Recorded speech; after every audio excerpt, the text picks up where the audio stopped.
did I know it, but like 2 weeks before the Daytona 500, they made a change and they put me in charge of the 33 team, Cup team. Joe Nemechek was the driver. Oklahoma is their sponsor.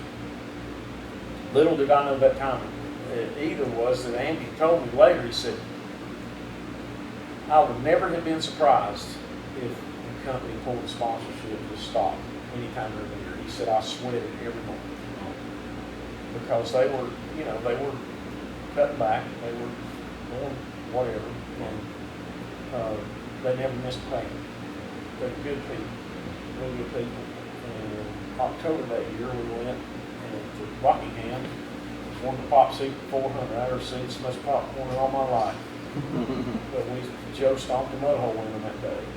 And that was one of the most satisfying days because Rockingham's hard. Tires wear out really quick, lose grip really quick. It's hard to keep balancing the thing. Of loose getting in, pushing in the middle, loose coming off. I mean, it's hard not to. It's hard to fix any of the three, much less all of them. And I knew Saturday we were pretty good. I could tell. Joe was very happy, and I watched the car on the racetrack and everything. I said, okay. And I had this is another story. I had a little bit of an inclination that Andy wanted us to do some things different because of Bobby Hamilton was driving the other car. He trusted a lot of Bobby Hamilton's judgment.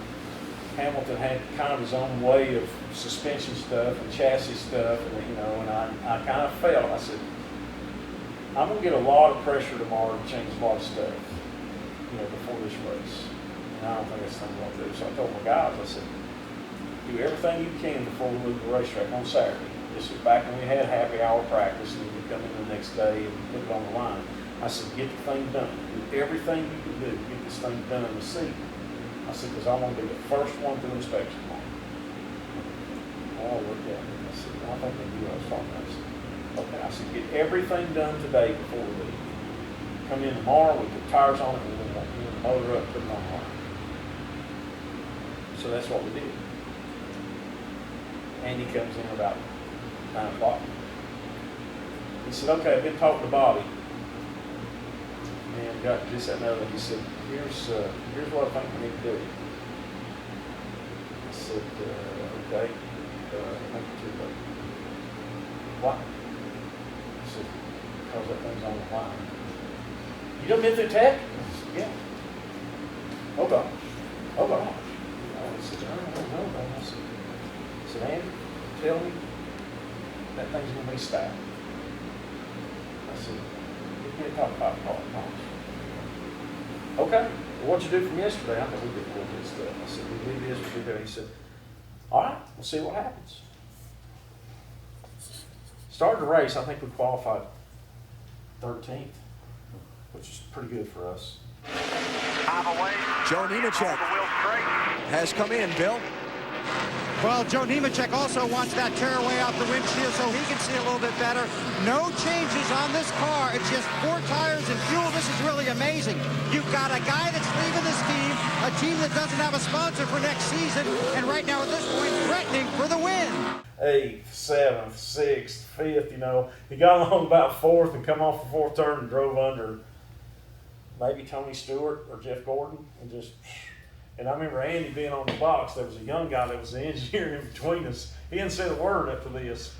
He jumped up like this. He said, I've seen this chick before. Yeah, I have too. It was a good day. And we won the race. And we had a good time coming back home. That was some of the happiest I'd ever seen Andy and a lot of the guys that worked on the team, in the shop, on the team, the pit crew, the guys that worked on the car. It made, because we all pretty much knew that the sponsor was going away that year. We all pretty much knew it was done in another couple of races, and that hopefully, I was hoping, well, maybe this will help us get something for next year, which it did. That was a special time for me. I mean, all the races that Harry won, especially the ones at Bristol and Darlington, was a big deal for me.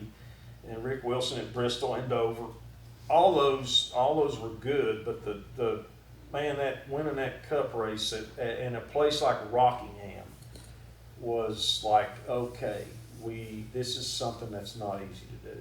Right. And that one kind of sticks with me, you know.